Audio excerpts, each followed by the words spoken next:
سلام دوستان، خوش اومدید به یه درس دیگه از English Line Act. فاطمه هستم. تو این جلسه میخوام در مورد اجزای مختلف یک اسم صحبت کنیم. Let's go.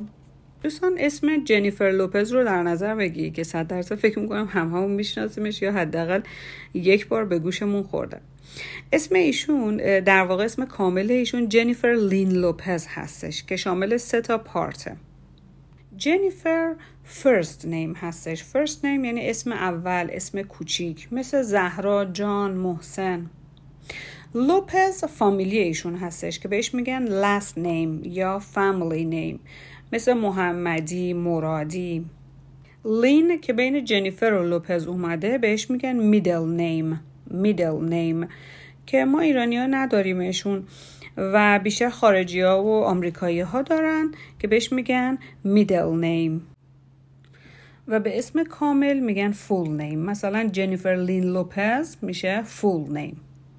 حالا میخوایم اسم رو last name یا همون middle name رو مورد سوال قرار بدیم، یعنی از طرف مقابلمون بپرسیم. میگیم what is your name؟ what is your name که حالت مخفف شدهش میشه what's your name؟ What's your name؟ که در جواب میگیم My name is فاطمه. یا What is your first name؟ My first name is فاطمه. What is your last name؟ My last name is محمدی. What is your middle name؟ I don't have middle name. من middle name ندارم. یه نکته جالب این که خارجی ها وقتی خستن نمیخوان اسم کامل یکی رو صدا بزنن، از اسم مستعار استفاده میکنن و خیلی هم اونجا مرسومه که بهش میگن نیکنیم. در واقع نیکنیم خانم جنیفر لوپز جیلو هستش. جیلو که ما توی ایران خیلی مرسوم نیست که نیکنیم داشته باشیم. Do you have a nickname؟ آیا نیکنیم داری؟ I don't have a nickname. من که نیکنیم ندارم، به من میگن همون فاطمه. حالا اگه بخوایم بگیم نیکنیم چیه، میگیم What is your nickname؟ What is your nickname؟ My nickname is J-Lo. My nickname is J-Lo.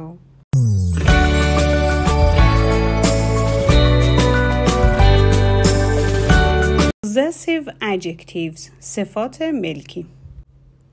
توی درس‌های قبلی در مورد صفت‌های ملکی که مربوط به آدم‌ها بود یاد گرفتیم. مثلا اسم من، اسمت، اسم هامون، my name، your name، our names.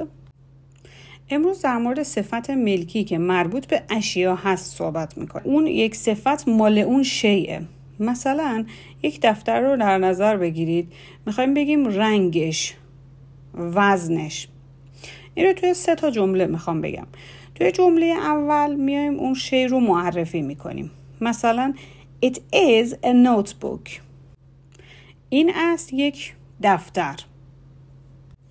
توی جمله دوم میخوام بگم رنگش سفیده. رنگش یادت میگفتیم اسمت میشد your name.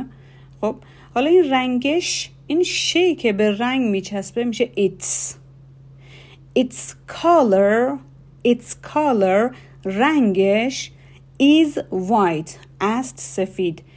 Its color is white رنگش سفیده. توی جمله بعدی میخوام بگم وزنش حدوداً مثلا این دفتر 200 گرمه.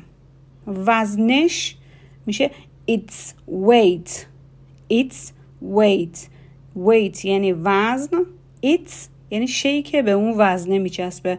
وزنش its weight is 200 grams. Its weight is 200 grams. حالا شما یه شیء دیگر رو در نظر بگیرید. مثلا تابلت. جمله اول It is a tablet. Its color is red. رنگش قرمزه.